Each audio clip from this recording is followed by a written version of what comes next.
Welcome. In video 3, we'll start to look at adding intonation to the phrase groups. I'd like you to start off by watching a clip from Friends. I watched a clip about Monica's cleanliness and I've got the URL below, but any clip from Friends is good because intonation is highly impacted by age, generation, gender, occupation, context, relationships, and Friends is all about a number of those items. So please pause and watch a clip of Friends and start to really listen to the voices rise and fall and how it relates to what the speakers are saying. We can see from watching Friends that intonation curves reveal attitude and purpose and have a lot to do with communication. And current theory suggests that intonation patterns arise from a small set of underlying tones, which are either high or low, higher for women, lower for men in general. And there are 5 intonation patterns commonly used in English. And it's interesting to look at the area of intonation because it's usually over or understudied. Most papers from the universities are too complex and impractical, and there's not a lot of information that's really useful. I'd like you to start off by looking at a small talk starting at minute 3.16 on Uptalk or Valley Girl to think about how native speakers use intonation, and then look at the advice for English language learners and the Selleck article. So hopefully those two, the video clip and the article, gave you a little bit of an idea of what people are thinking about in terms of intonation.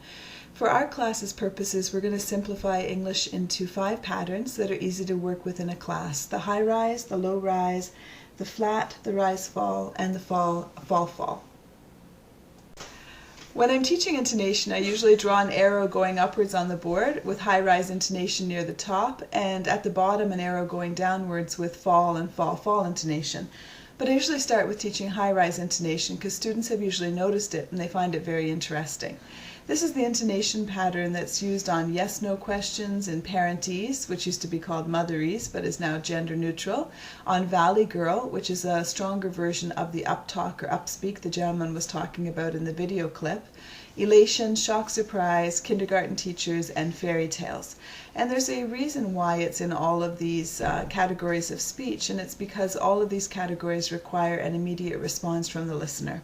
And so we have this swooping up, which tells the listener, pay attention and respond to me. So let's look at some examples. In terms of yes-no questions, I'm going to say it 3 times and you repeat. Are you okay? Are you okay? Are you okay? She's in Alberta? She's in Alberta? She's in Alberta? He died, eh? He died, eh? He died, eh? And you can hear the swoop requires you to say yes or no and carry on a conversation with me. When parents are talking to young infants, wanting a response in terms of a coo or a stopping of crying, they'll say, oh, look at the baby, what a poopy diaper. Lots of swooping up.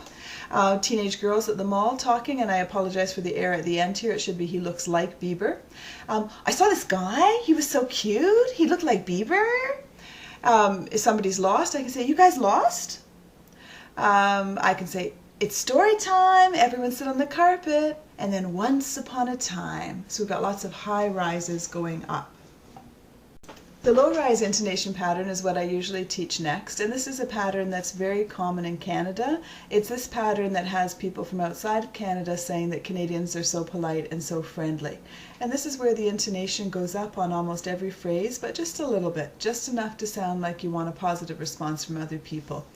And we use this on phrase breaks where the speaker intends to continue, on happy chatter, cheerful colleagues talking, and sharing information eagerly. And it's probably the intonation pattern I've used throughout most of these videos. So listen to these segments and you can hear the low rise. First we went to the seaside, we soaked up a lot of sun, then we drove to the mountains and then to the city, and then went back to the seaside. I love swimming. So it's very positive sounding intonation. Oh, it's so nice and sunny, eh? The meeting's at 4. Sorry for the S missing. The meeting's at 4. We have time for Tim's. Let's get coffee. And again, a professor in Canada speaking might sound quite friendly rather than pushing his amount of knowledge or her amount of knowledge. Research in this area started in the 1980s, and the findings really do indicate that the best thing is for language learners to just listen and respond non-verbally for about 10,000 utterances first. So the low rise you'll probably start to hear yourself using, and it's usually when you want people to be friendly with you. We also have a pattern, or rather a non-pattern, called the flat, and this is one that you'll hear when someone's depressed, bored, or disinterested. And as soon as you hear it, you know something's wrong, so it is a pattern that we notice. For example, if you're talking to someone, they say, whatever, I don't care, or it doesn't matter to me, or yeah, nice. When you hear this lack of an intonation pattern, you're probably going to say, what's the matter? What's the matter? Is there a problem? So we do notice when it's absent. And the scary thing is that some ESL students, because they don't know what pattern to put on their English, can sound a little bit disinterested or disengaged. The next pattern is the rise-fall pattern, and it's important that the student learn to go up before going down, because as we'll look at in a minute, the fall-fall pattern is not typical in English except during negative situations. But the rise-fall pattern is used sometimes to indicate that somebody is really confident of their statements. So for example, if I know it's 2:20 and I'm not trying to be friendly and just give you information, I would say, it's 2:20. She's not all that talented. It's by Penny Ur. And this rise and then fall makes me sound like I really know what I'm talking about, but it's not as frequent in Canadian English as it is in American English.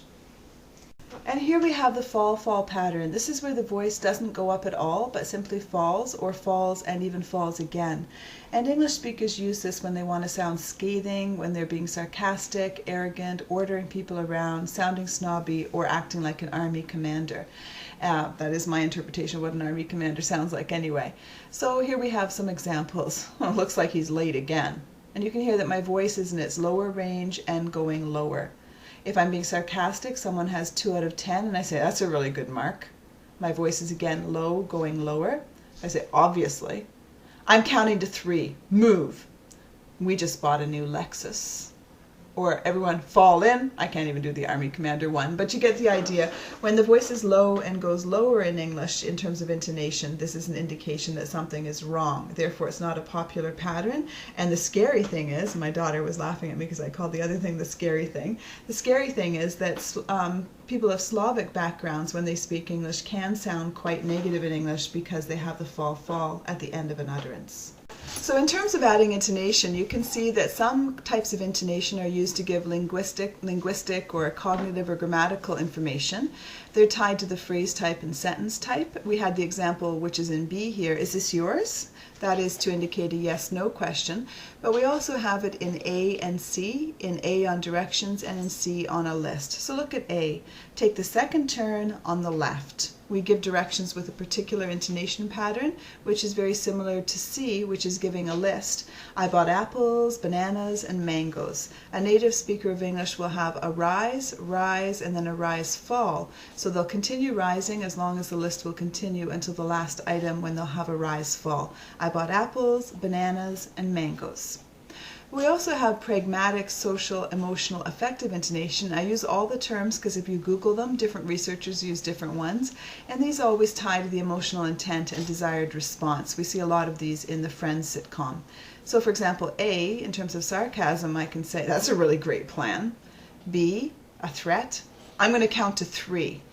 C, gratitude or joy. Really? Really? Oh, that's so great. So we can have a lot of fun in the classroom adding intonation and looking at these elements. So one thing you can do in order to make intonation fun and clear in the class is to write your own dialogues or use dialogues that are ready-made.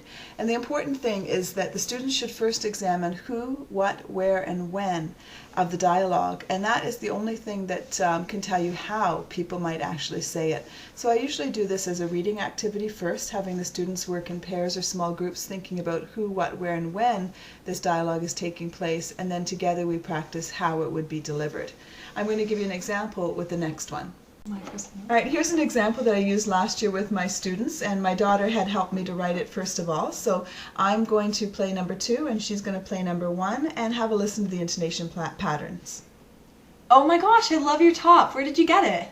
You know the new Hollister they built at the mall? They're having a huge opening sale. The one beside Stitches? Yeah, everything is so cheap. I got this top for $10. These things are normally so expensive. Holy crap, that's such a good deal. Do they have it in other colors? I think they had green and purple. I just really love this shade of blue. Yeah, it's really nice. I think I'd want it in purple. It's so cute. Well, what are you doing tonight? Maybe we could go. I was thinking about getting the one in green anyways. Yeah, for sure. I don't have any plans anyways. While we're there, can we stop at Smart Set? I heard they're having a wicked sale too, and it's my favorite store. Sure. There are a few other stores I want to shop at anyways. I have to go home after school and grab my purse, but then we can go. Cool stuff. I should get to class. See you in algebra.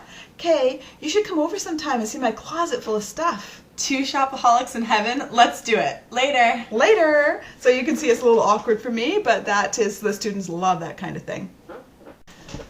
Alright, my daughter says I did not do a very good job of the ballet girl, but obviously she did.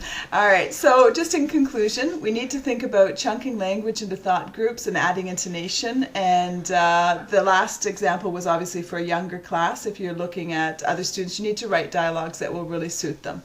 And go for smaller but still meaningful chunks of language, especially at the lower levels or the newest introduction.